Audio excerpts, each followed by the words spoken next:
Hello everyone. So today we're gonna discuss about the difference between the procedural programming or procedural paradigm and OOP. So what is procedural? So procedural in Java is a programming paradigm, and it is a sequence of step-by-step procedure to perform a task. So ang meaning daw ni procedural kay isa siya ka programming paradigm or isa ka way sa pag-code, and also ang iyahang definition is a sequence of step by step. So ang iyaha daw ano definition is nagasunod siya sa sequence or step by step sa code, or nagasunod siya sa procedures para maka-perform og isa ka task. So example ana is kanang simple lang na code, so from top to bottom. And OOP is an object-oriented programming, and iyahang definition is also a programming paradigm and represent a real-world objects. So kani daw si OOP, nagarepresent siya og real-world object. So unsa man nga mga object? So bisag unsa nga mga butang example, na kay dog. So kanang si dog is isa na siya ka object. So magamit na to siya para mag-represent og real world nga mga object, no. So bisag unsa pa nga daraan ng mga butang, so bisan pag sa bag nimo ana na magamit na nimo siya, or pwede nimo siya buhatan, or pwede nimo siya um pwede nimo siya buhatan as object sa atoang OOP programming paradigm. So para mas masabtan nato is ato siyang i-try og code, or ato siyang i-differentiate sa ilahang code. So first mag-create ta og file for procedural ta mag-start. Okay, so nanatay package sa ato ang procedural. So sa procedural daw is nagasunod siya sa sequence, so step by step procedure. So di ba pag step by step is mag-start gud ka sa pinakauna og hantod sa pinakaubos. So ang kanido si procedural, mura na siya og ingredient sa isa ka recipe. So example recipe do ni siya sa kani step 1, kani line 1 si recipe do ni siya, anana mag-prepare ka anana. So pasunod siya no from 1 to the last, di ba? So mo na ang definition daw ni procedural. So kung na siya makita diri mo giniuna niya nga tan-awon. So karon mag-create ta og code na nagagamit og procedural way. So diri ato ang ano, di ba, tong class, which is ang iyahang bracket is nag-end diri, and diri is diri sa public void main is diri siya nag-end. So untahay sa ato ang body, diri body nato sa tong main is nag-instantiate ta og isa ka dog. So kung sa dog pa is at ihang dog name. So sa dog name daw na siya pangalan. So example is doggy. And then kay nag-ano man tanaw, nag-instantiate lang ta. So pasunod man atong code, so subayon man diri from the top to bottom. So example ato ang mag-create ta og function, kay pwede man ta mag-store diri og mga functions sa sulod sa ato ang class. Pero di siya ano diri makita, di ba? Kay diri raman siya sa labas. So example na create ta og i-display na to ang iyang name. So i-display, mag-create tag function na ma-display ang name ni dog or ni dog name. So example void example display lang, mag-void ta display name, and then i-store na to si dog name dire, and then mag-create ta og method. So dara, di ba, nakasulod siya dire. So man ani is pwede na nato siya tawagon or mag-create tag print, pwede nato siya print diretso dire. So example mag-print ta, so my dog name is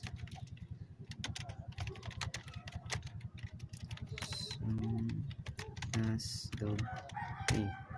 So mao na siya. So kung ato ning i-output, so ang iyahang nakita lang is kani, si my dog name is doggy.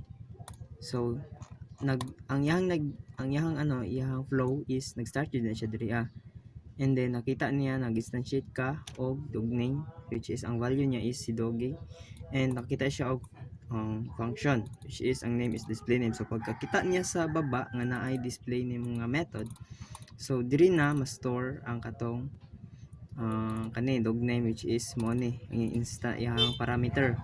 So gigamit nimo ang parameter para lang dire i-store or yung i-display. So mo to guys ang flow sa procedural. So let's compare it to the OOP.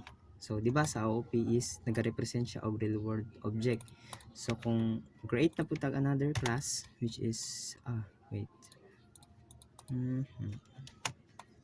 So kung another class ta, and then ito ang pangalan example is OOPs. Oops. And then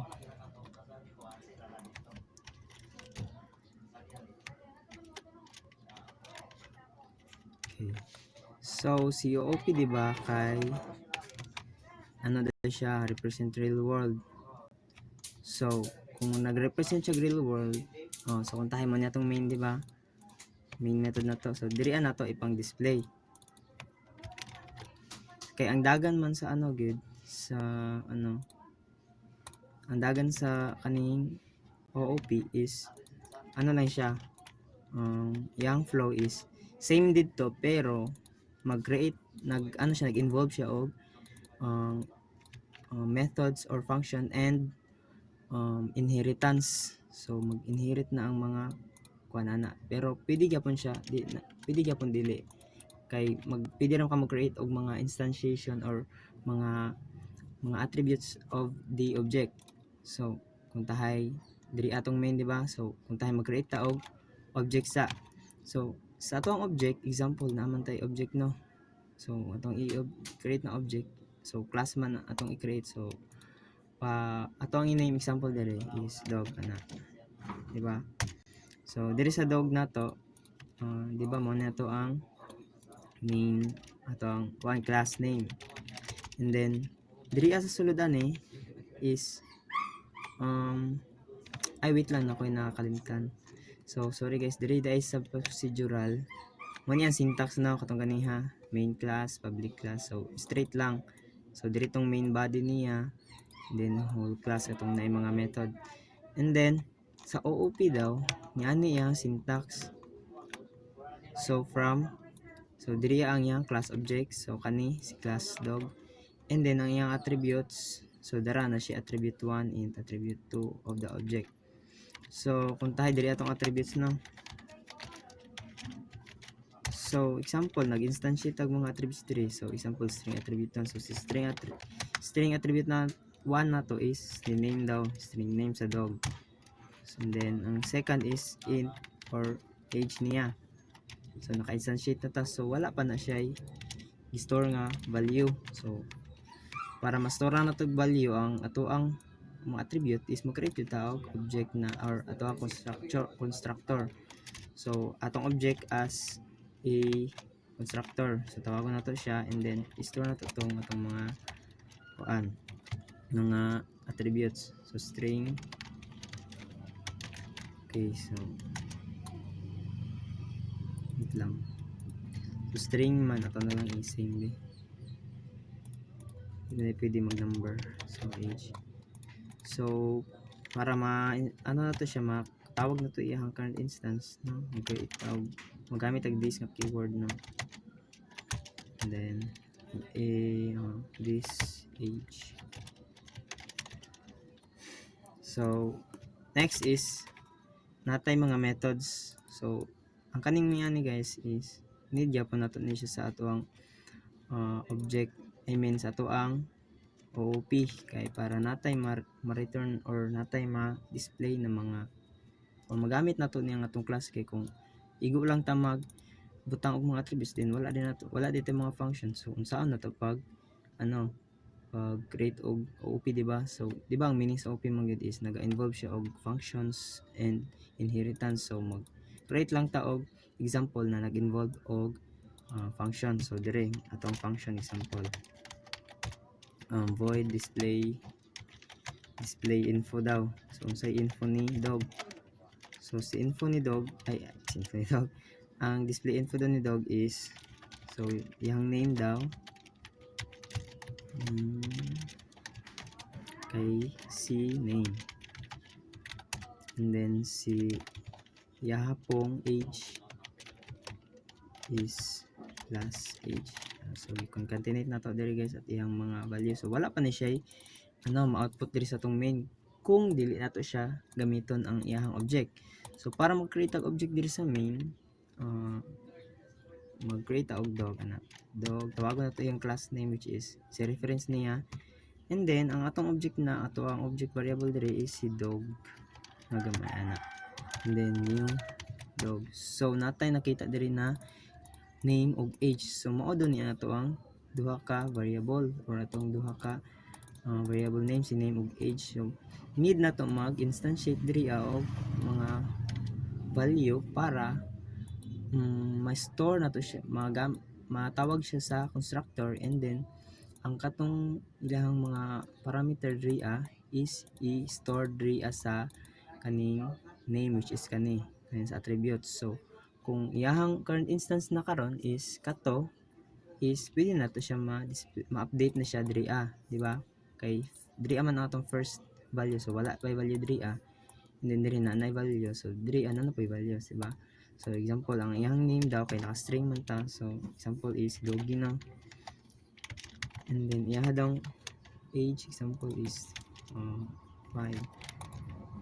So nakakuha na ta guys, create tag object. So nanatay instantiate na ta diri ay nag-create na ta og si tawagan ni nag-instantiate na siya. So magsugod ang iyang flow sa code is makita niya ang natin reference which is si dog. So mo ni siya and then tawag niya ang iyang variable. So nagkuan siya guys, nag yellow siya kay wala pa nato na use. So remove this unused dog. So kailangan gamiton nato tong dog kani nga variable para matawag nato ang sulod diri niya nga mga code. So ang ato ang ma-access lang diri is kani si void display info, because kani ang ato ang function. Kani di nato na siya matawag guys, pero kani pwede gyapon kay pwede siya guys kung naka-public pero wala man. So ato ang purpose is kuhaon lang iyang display info. So para makuha nato siya is i-call nato ning iyang variables so dog, and then that. So dara na natay display info diri nga void. So pag display info so ma-print out na to ang katong sulod ani. So try na to.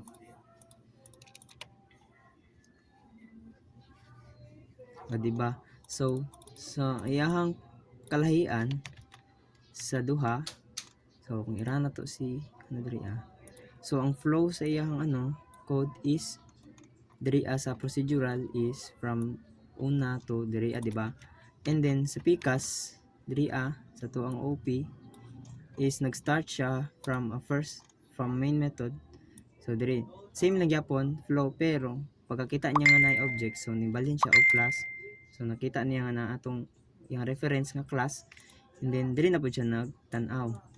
So gi-check na pud niya diri so pagka-check niya nga naaman, then pag diri na pud nga yung line is nakita siya ning gitawag na display info. So diri na siya ubalik na pud siya guys so mas kuan siya guys mas tan-awon nimo kung isa lang ka program sa isa ka program lang is kung sa main method na mag-base is diri sa OOP is mas clean siya tan-awon kaysa sa diri sa atong